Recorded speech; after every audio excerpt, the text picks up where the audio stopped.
Welcome to Bacteriological Water Monitoring. I'm Eric Admin of the Sno-King Watershed Council. Sno-King Watershed Council is a local all-volunteer nonprofit organization, and we work to help people protect local creeks and natural areas. We are part of Global Water Watch, which is an international organization working on water resource issues around the world. And Global Water Watch is who we've got our written training materials as well as our methodology from. Here's an example of a bacteriological monitoring workshop that Global Water Watch is conducting in Kenya. So you can see that they do their work all over the world. The topics for today are, we're going to talk about what bacteria are, how they're beneficial, but also how some of them can be dangerous, where bacteria in water comes from, and we're going to go over Global Water Watch techniques for bacteriological monitoring.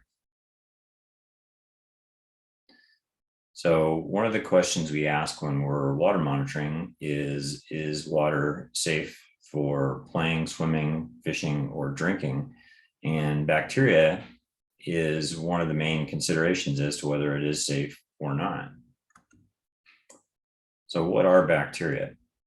Bacteria are single-celled organisms. You can't really see them. They're pretty much everywhere through our environment and on us, inside of us. They're necessary for life. And really they're necessary for us, for plants, for pretty much anything to live on our planet. They're part of what's called the web of life, which is basically how things, how energy and matter moves through different forms. So there's trees and plants, food that grows, we consume it, bacteria helps us break it down, and bacteria breaks it down into a form that then plants can use again. So it's kind of, they help things go all throughout that web of life. Bacteria are also related, and so you can make a family tree of bacteria. And this family tree is somewhat color-coded along the lines of the results that we're going to be getting that we're counting. So the materials that we use are treated such that E. coli bacteria will show up as blue colonies and other coliforms will show up as pink. And there may be some other colors, but those are primarily the colors that we're looking for and that we're going to be counting. And really E. coli is the one that we consider to be significant. So E. coli is an indicator of fecal bacteria in water, but there's a lot of different strains of E. coli. So it's not necessarily always 100% one-to-one. If you have E. coli in water, that's the type of contamination that you have. But that is a major source of contamination in water, and that's why drinking water is unsafe in different places. We're lucky enough that we have sewage treatment in our country, but there are places where they don't. And so if people get their water source from a local creek or river and that is got sewage going into it, then obviously that's going to cause a health problem. And that's the particular strain that's the one that is most of concern. So bacteria can come from a number of different sources in getting into the water. One is pet waste. And so you may have seen messaging recently about cleaning up after your pet. And it's because people who leave pet waste, their pets leave the waste and they don't pick it up, it gets into waterways. So recently, the city of Kirkland actually went through kind of a test project to try to alert people to the level of pet waste and encourage people to pick it up. And so at Juanita Beach Park, they targeted it and they put little flags out for all the pet waste that they found that wasn't picked up. And they also had a program where they were passing out pet waste bags and talking to pet owners, but generally it highlighted the fact that there's a lot of pet waste being deposited. So that's one potential source. Another is failing side sewer. So a side sewer is what connects a house that's on a sewer system to the main sewer line. And in certain areas, those things are really old and they're starting to fail, and they're made of old concrete pipe.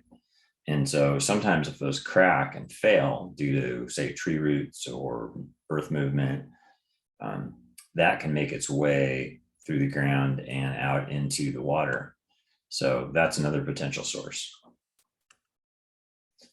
Also, animals, livestock is another source. So if creeks are not fenced, then that's another source that if animals can just wander into the creek, they can get, that can introduce bacteria. And just wildlife in general. This is an example of the crow rookery at UW-Bothell. And there's tens of thousands of crows that nest there. And so they obviously deposit a certain amount of waste into the wetland and into the water. And the bacteria level is kind of reflective of that. So some of these are things that we can do something about. Some of these are something we can't do anything about. But at least if we know what the bacteria level is, we know how concerned to be about the water. Another thing that bacteria in water is associated with is high turbidity. So the dirt basically in the water is something that bacteria can attach to. And so you tend to find a correlation between high rain events, high runoff, and high bacteria levels. So if you sample during a storm event, or especially when it hasn't been raining and then you get a first rain, you'll tend to find high bacteria levels.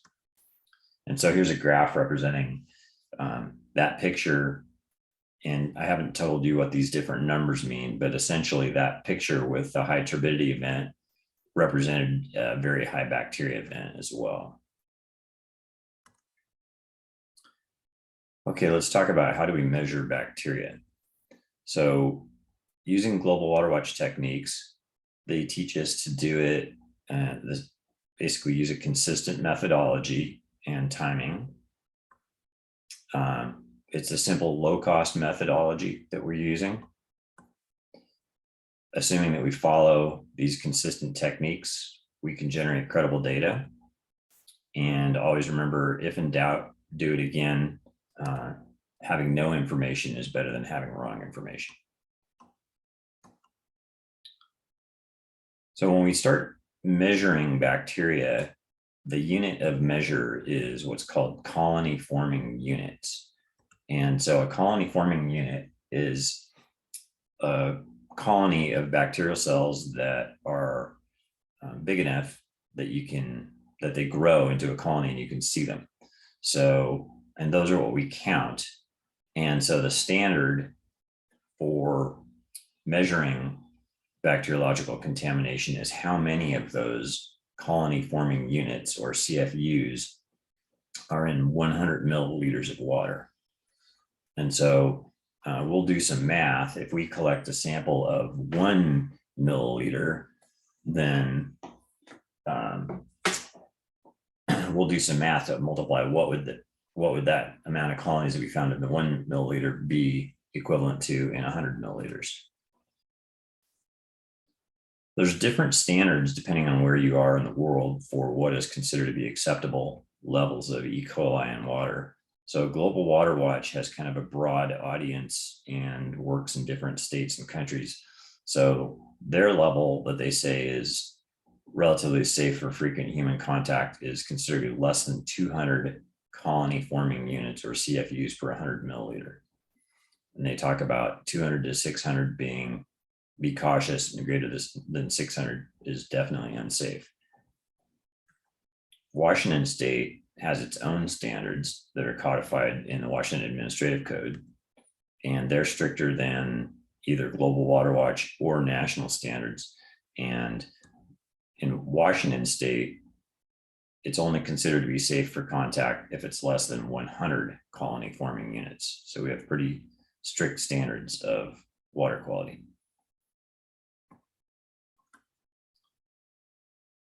Now there's a concept I'm going to talk about called listing.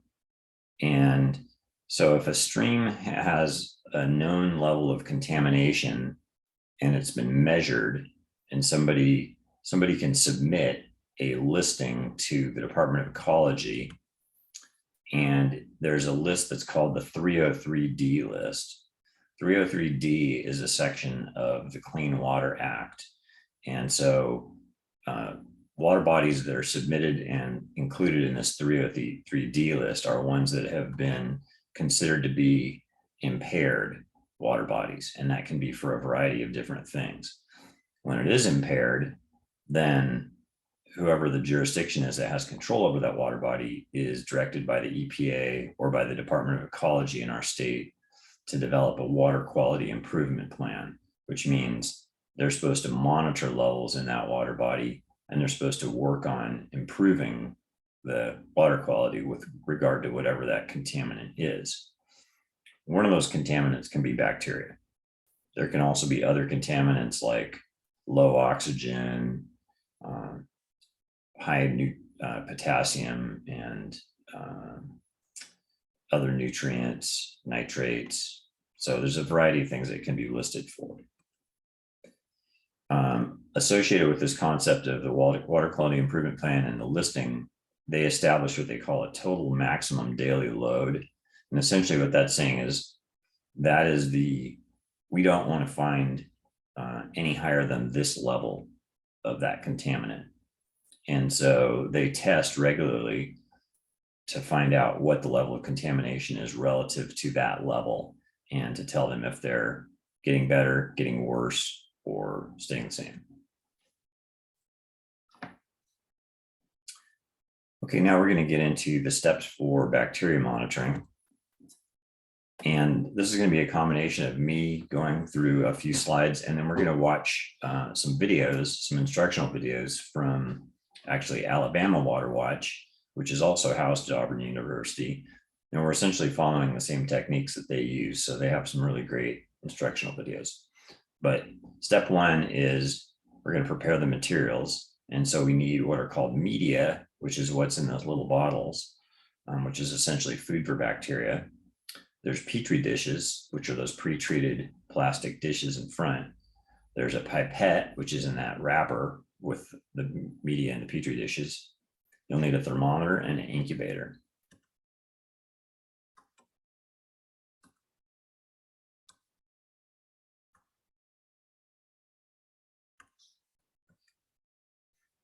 You also need a way to document your findings. And so when you're going to go out and monitor, you want to have a data sheet.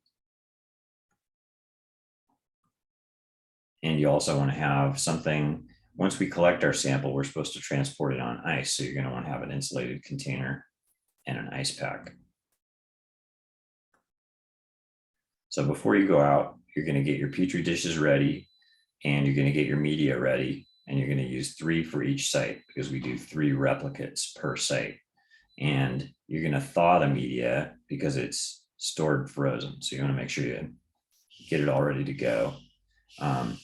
And then what you're going to do before you go is you're going to label the dishes and the media for each site that you're going to go to. So in this case, you're going to 2 different sites. So you're going to label them 1 A, B, and C, 2 A, B, and C for your replicates. And we'll get into how you document and how you calculate using your 3 samples. So what we're going to do right now is we're going to watch a video from Alabama Water Watch on preparing for sampling. Preparing for sampling. Before going to the field to sample, it's important that you prepare all of the materials you will need for sampling and plating. This will make it an easier process and will prevent common errors. Let's first gather our materials. You need 3 media bottles of Coliscan Easy Gel media for each site.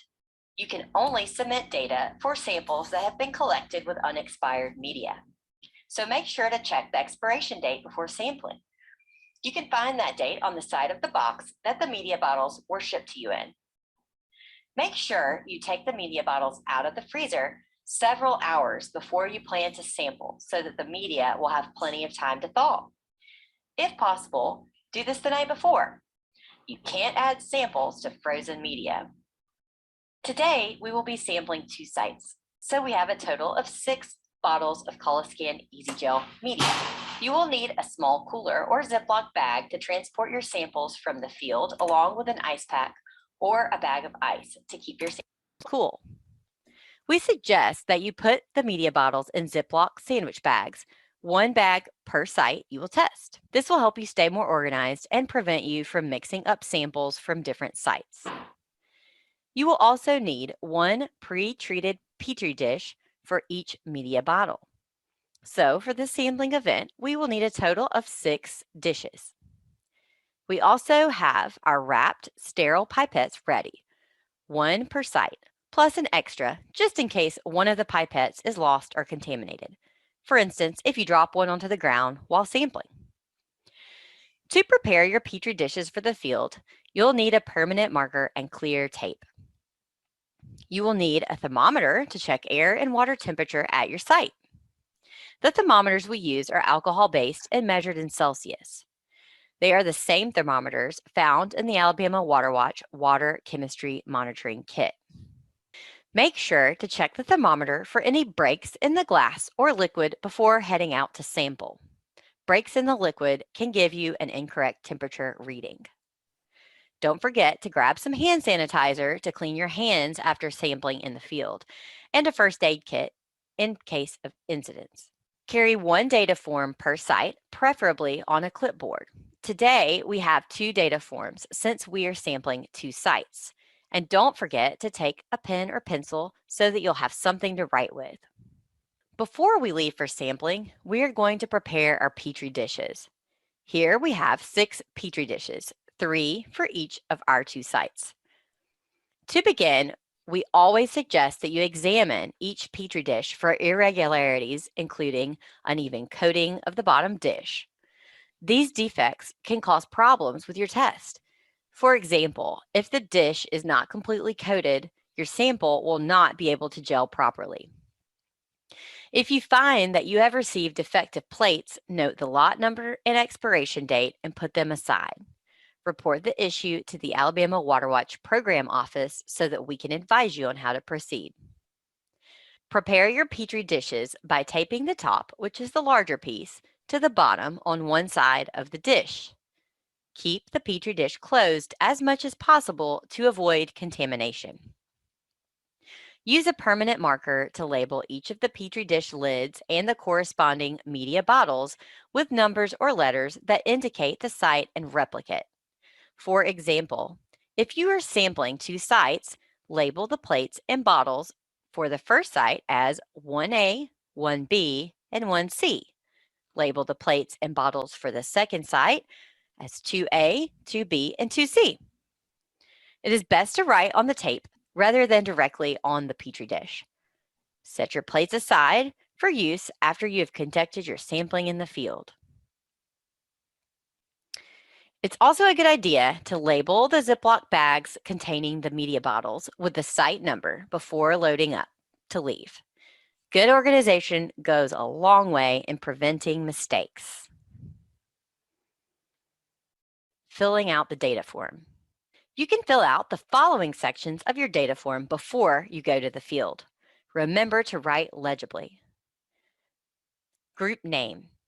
If it's your first time monitoring and you are not monitoring with an established Alabama Water Watch group, you can leave this blank for now and contact the Alabama Water Watch office to discuss an appropriate group name. Collector.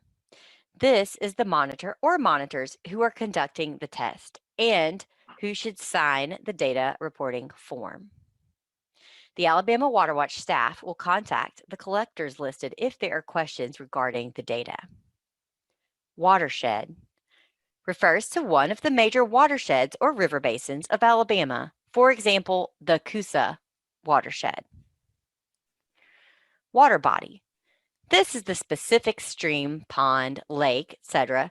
that you are monitoring, such as Choccolocca Creek in the Coosa River watershed. If you are sampling a small stream that is not labeled on your map, put unnamed tributary. The Alabama Water Watch staff can help you determine the name of the tributary. County. Record the county where the data is being collected, which is not necessarily the same county in which you live. If you aren't sure, contact the Alabama Water Watch staff for assistance. Sampling site location. Include a consistent description of your water testing site location each time you monitor your site. Don't leave us guessing. You can include landmarks such as the highway number, a county road, a bridge crossing. For example, 30 feet upstream of Randolph County Road 159 bridge is a great description. You should use the same description that was used on the sampling site form by whoever originally set up the site. Alabama Water Watch Site Code. Record the AWW site code assigned to this location by the AWW staff. You likely won't have one of these if this is your first time sampling at a new site. If you have multiple sites, double check that you are recording the correct AWW site code. Please contact the AWW staff if you change monitoring location and include a complete description of the new location with a map or georeference if possible. You will continue to fill in the remainder of your data form in the field and when you determine your results. Now, let's pack our cooler for the field with our ice pack, 2 sandwich bags, each containing 3 media bottles for our 2 sites, 3 pipettes, 1 for each site and 1 extra, the thermometer, our data forms, a pen, and hand sanitizer. Lastly, before we head out the door, it's a good idea to turn our incubator on so that it has time to reach the desired temperature, which should be between 29 and 37 degrees Celsius. The way you set your temperature will depend on the type of incubator you are using. You'll find more information in your manual and additional videos. Regardless of the type, you'll want to test out your incubator to make sure it is maintaining the desired temperature before you sample. Otherwise, you risk killing your bacteria with temperatures that are too high or inhibiting bacteria growth with temperatures that are too low. So the next thing is collecting samples. So now we've got all our materials ready. We're going to go out to our site location and we're going to collect some bacteria samples. And typically we do this at the same time as we do our water chemistry testing. So we bring that testing equipment as well. So at the site, first thing you're going to do is you're going to carefully unwrap a sterile pipette. So you'll bring, you only need 1 per site. You can do all 3 of your samples with 1, but you want to make sure you're using a brand new one. You'll be collecting your sample with the pipette, and you can collect different size samples anywhere from 1 to 5 milliliter. And the pipettes that we have, some of them are 1 milliliter, some of them are 3. Really, the size of the sample that you collect really depends on, like if you're in a low bacteria situation, you might want to use a larger sample to make it more likely you're going to find something. Where if you're in a high bacteria sample situation, you might want to use a smaller volume so that it's easier for you to count. And so the final thing that you're going to do is you're going to put the sample into the media and recap it. So that's collecting the samples. And then what you're going to do is you have the option of either plating it on site, which generally we don't do. Some people do, but generally, because it takes a little while for the media to gel in the Petri dish, usually what people do is they transport it back to wherever the incubator is and then plate it at the incubator location, oftentimes directly in the incubator.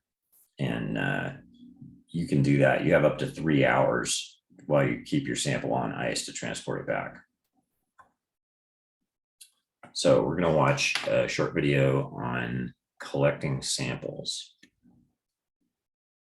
Now that you have prepared for sampling, it's time to travel to your sampling site. We suggest bringing hand sanitizer as well as insect repellent for buggy sites. Wear closed-toed shoes that you don't mind getting wet or muddy. Once settled, make sure all your materials are with you.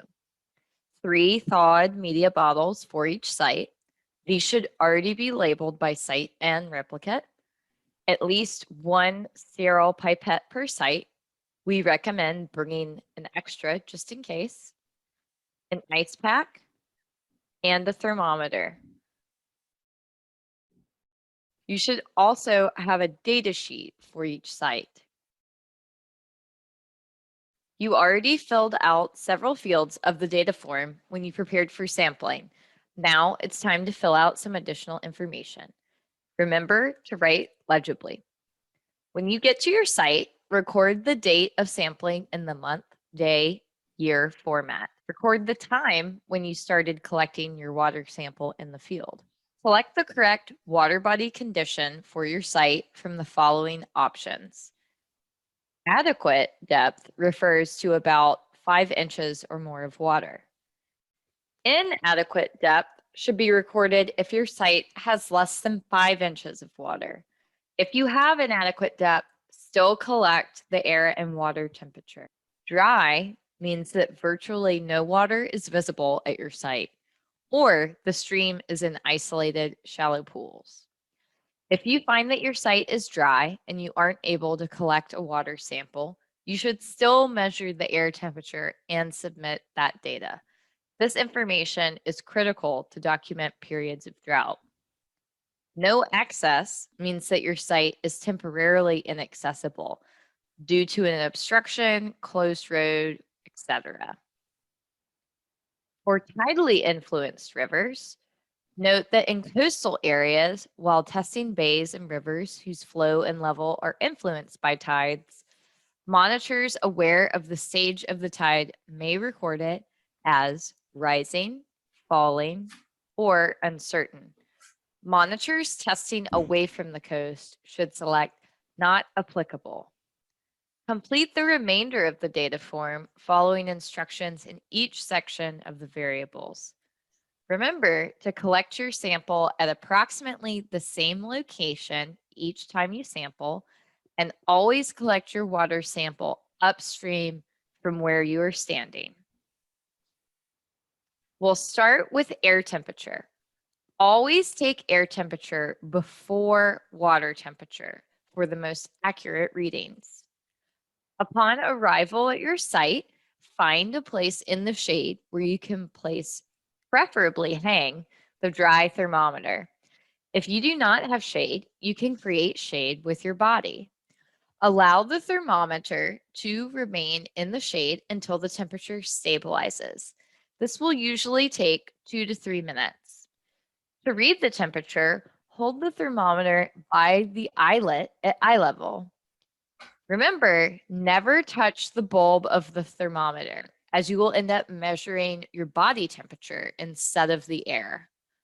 Read and record the temperature to the nearest ½ degree Celsius on your data form. Once you finish measuring air temperature, you are ready to measure the water temperature. If possible, find a location that is shady and in the same area of the water body where you plan to collect your sample. Submerge the thermometer in the water about 2 to 3 inches. It may be necessary to anchor the thermometer to prevent loss in strong currents, cloudy water, or deep water. This can be done by tying a cord through the eyelet and attaching it to a stable object.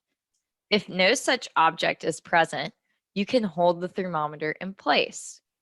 Try to avoid allowing the thermometer to rest on dark rocks, as it will affect the temperature reading.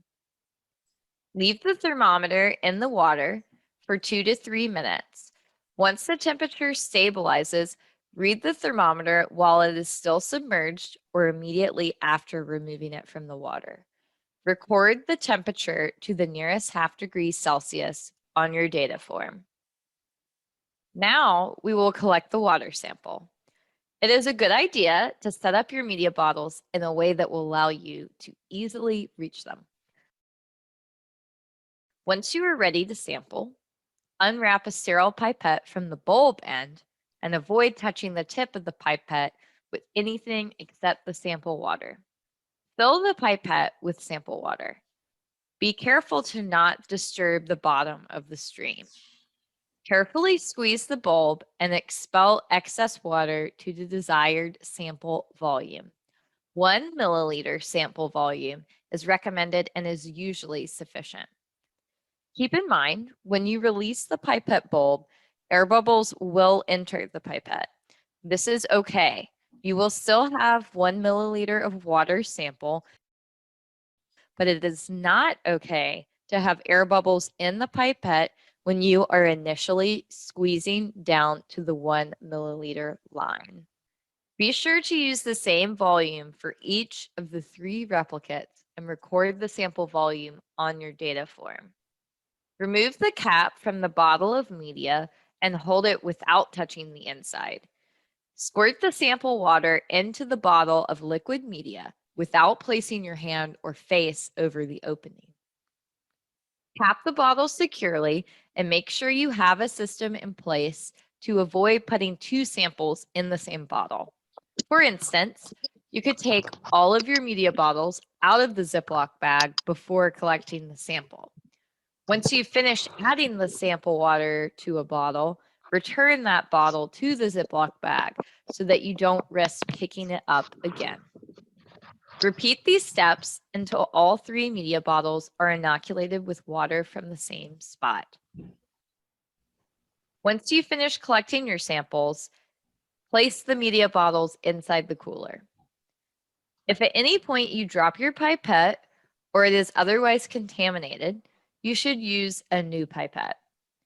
Keep in mind that media must be plated within 3 hours of collecting the sample and should remain on ice and out of direct sunlight at all times. Don't forget to use hand sanitizer before leaving the field, and wash your hands thoroughly with soap and water once you return home. Before leaving your site, fill out the bottom section of your data form labeled Comments. This is where you can include any information related to water conditions that might help you better understand your data. Examples include documentation of recent rainfall events, unusual odors, changes in the stream color or flow. And this is also a place you can note why and if you were unable to conduct any of the tests. For instance, if you noticed your thermometer is broken when you were in the field. Lastly, this is a place to note any exciting critters or discoveries you notice while sampling. Okay, so that is collecting the samples. Anybody have any questions about that part? The next thing is plating the samples. And so this is the process of basically putting your media into the Petri dish. So again, you want to have your incubator ready to go.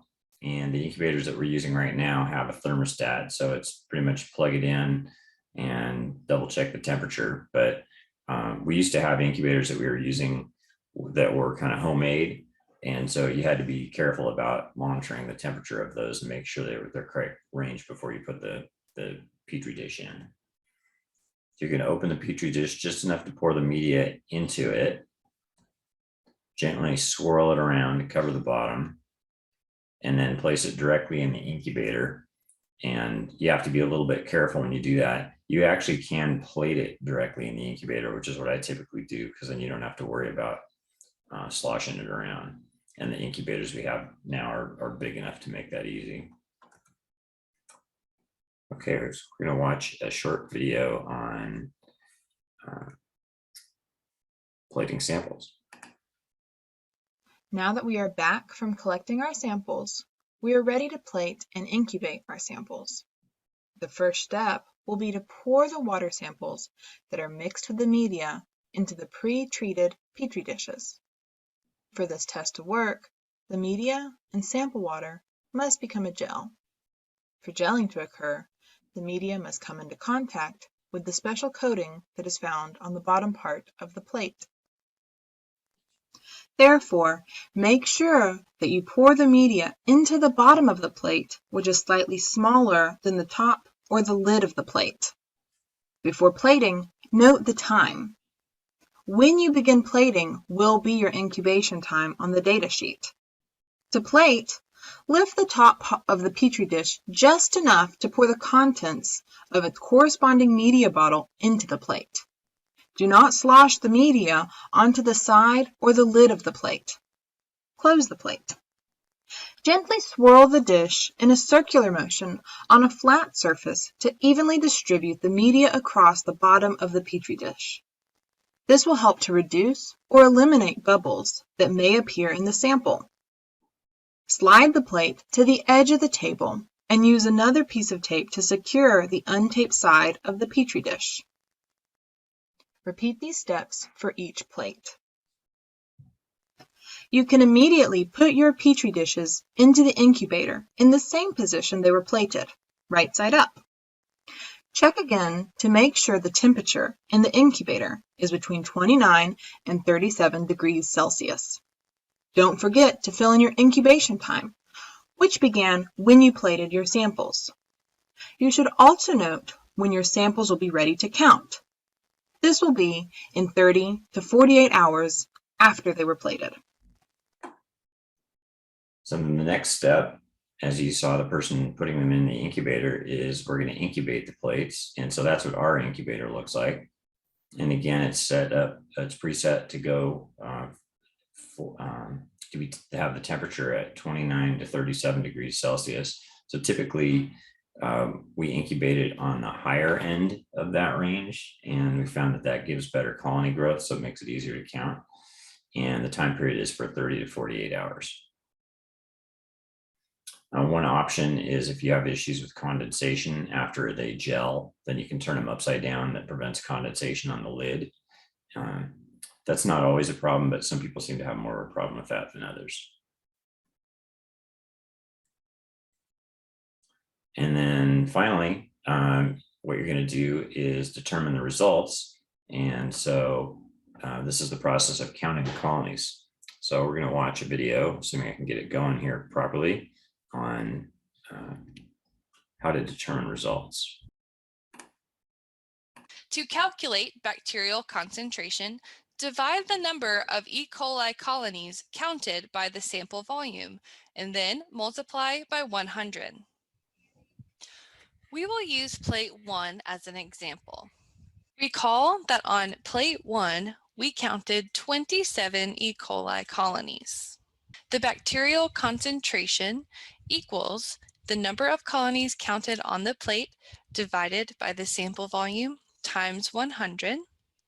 The number of E. coli that we counted on the plate was 27, so we will divide 27 by 1, which was our sample volume, and multiply that by 100. So we have 27 times 100, which comes out to be 2,700, which would be our bacterial concentration for a 100 milliliter sample. We will now calculate the average E. coli concentration for all 3 of our plates using the number of E. coli counted on each plate and the sample volume of 1. We will use the result to compare to water quality standards later on. The number of E. coli colonies, or E, will now be for all 3 plates. So we will add our counts of 27 plus 12 plus 21, which is 60. To get the average of the 3 plates, we will divide by the number of plates that we counted, 3. Dividing 60 by 3, the result is 20 CFU. Now we will plug in the average we just calculated, 20, into our equation. We will divide our average number of E. coli, 20, by our sample volume, 1, which will be 20. Multiply 20 by 100 to get our average E. coli concentration in 100 milliliters, which will be 2,000 CFU in 100 milliliters. Now, let's use this equation to calculate the bacterial concentration per plate for other coliforms. We will use O. coli to represent other coliforms. On plate 1, we counted 28 other coliforms colonies, and our sample volume was 1. So again, we will divide the number of colonies counted by the sample volume to get 28. Multiply 28 by 100 for our bacterial concentration for other coliforms, which is 2800 CFU.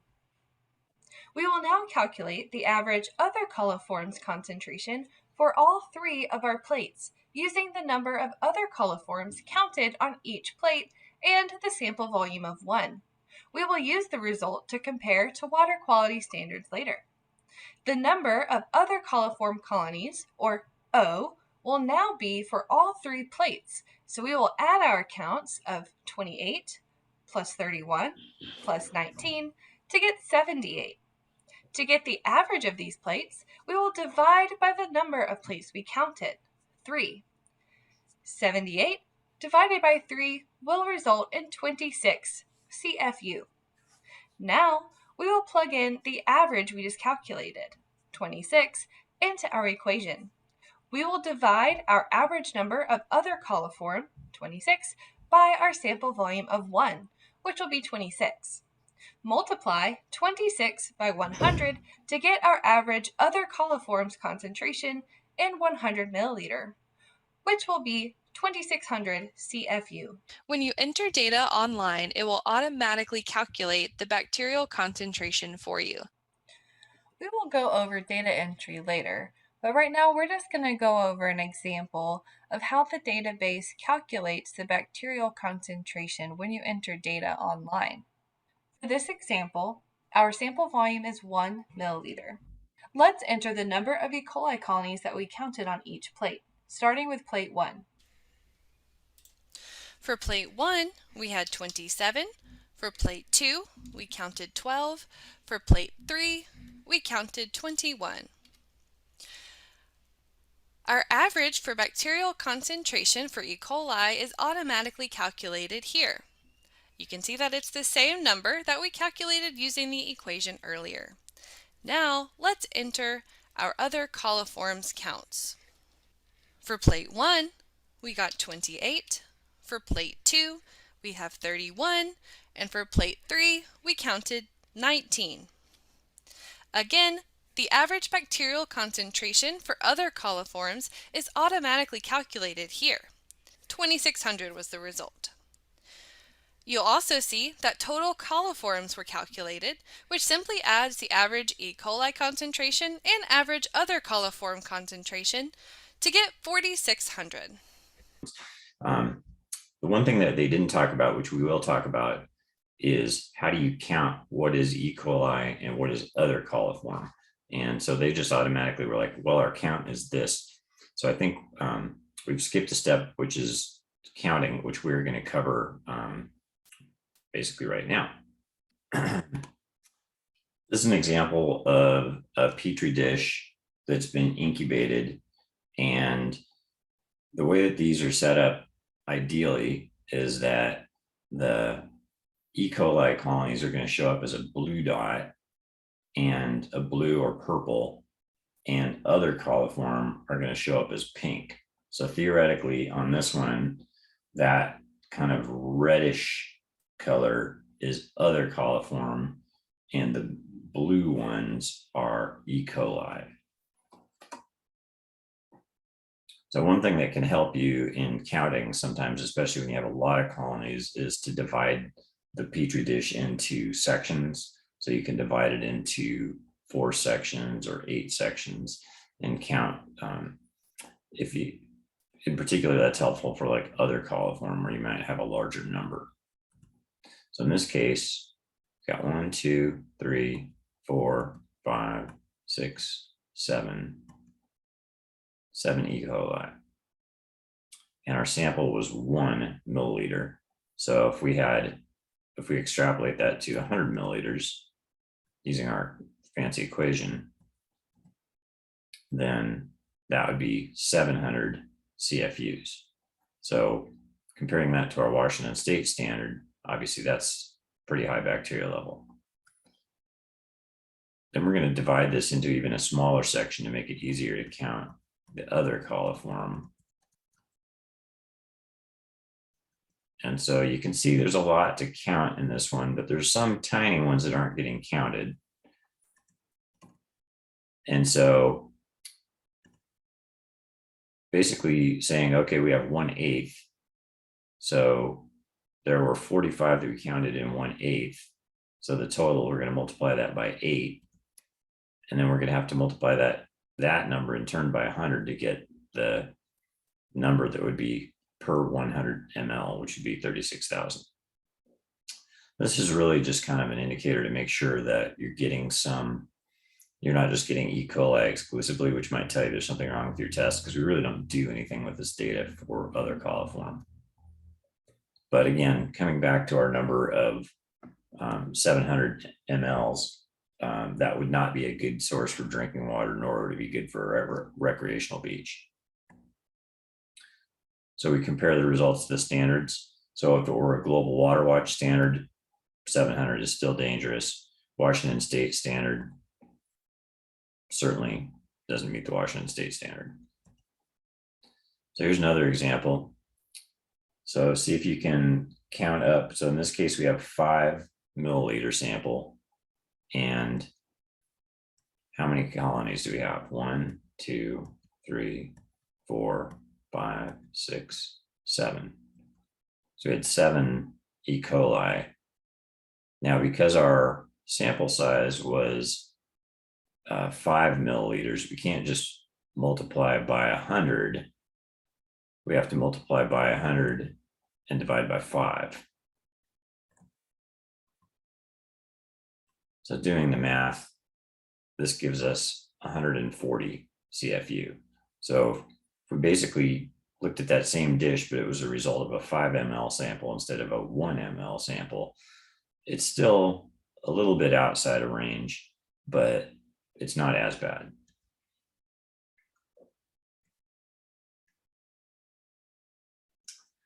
The one thing I will say is that unfortunately, sometimes it's not so simple. So ideally, everything blue would be E. coli and everything pink would be not E. coli. But sometimes what we find is that we get some other oddball colors. So Micrology Laboratories is who we get our bacteria monitoring supplies from. They came out with a color guide a while back. Essentially, the bottom line is on the left-hand side, if it's blue or purple, you're going to count that as E. coli.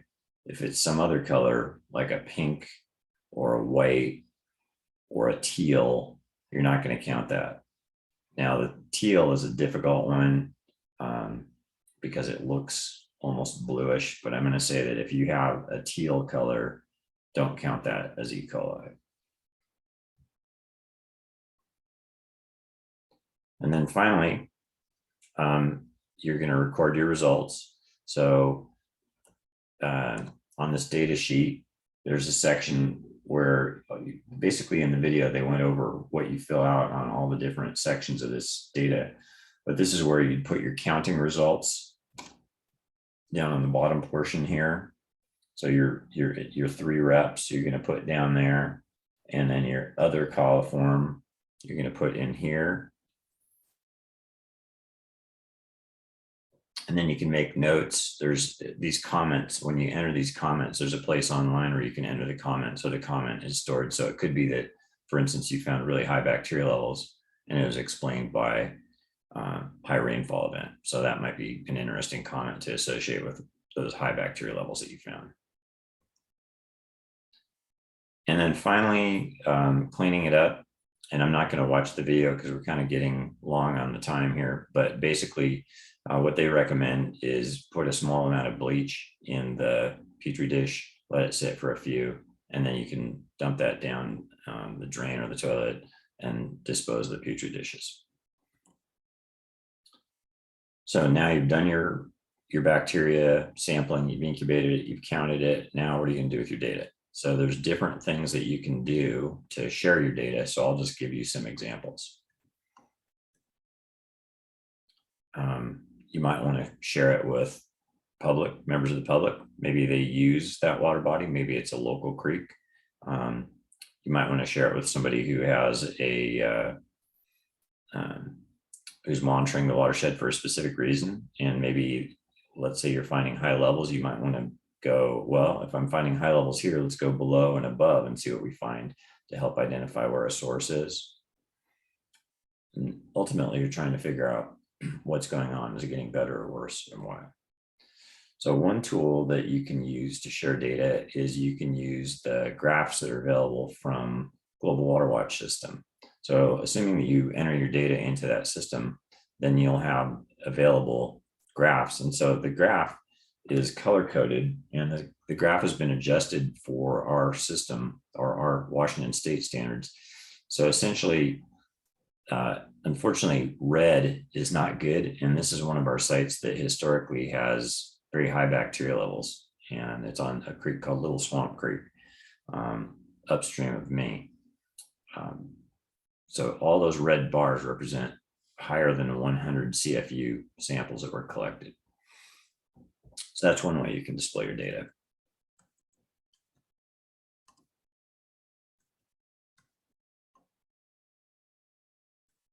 Another thing you could do is you could make a poster.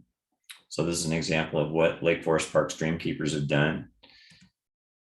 And they use this information at one of their kind of a fair that was happening in town. Like I think it was a green fair or some kind of environmental fair, basically to give people an idea of what it looks like after a rain compared to your normal levels that they would find.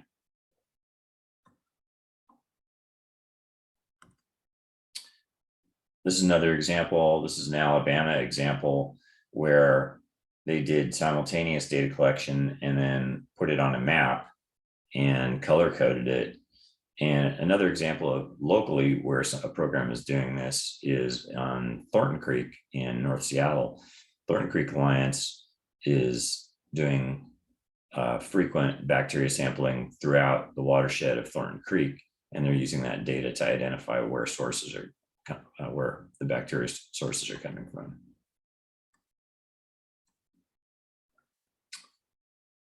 Here's another example. This was at Auburn University. This is an example where they found super high levels of bacteria. And so in this case, the action that they did was they put up as a warning sign. Okay, as usual, I want to thank the people who've helped us make our program possible, which includes Global Water Watch, Rose Foundation, Department of Fish and Wildlife, King County Councilmember Rod Dembowski, and King County Wastewater Treatment Division Waterworks grant, which we're currently operating under, and the Cascade Water Alliance. So with that, I'll say thank you. I'll stop our recording and I'll see if anyone has any questions.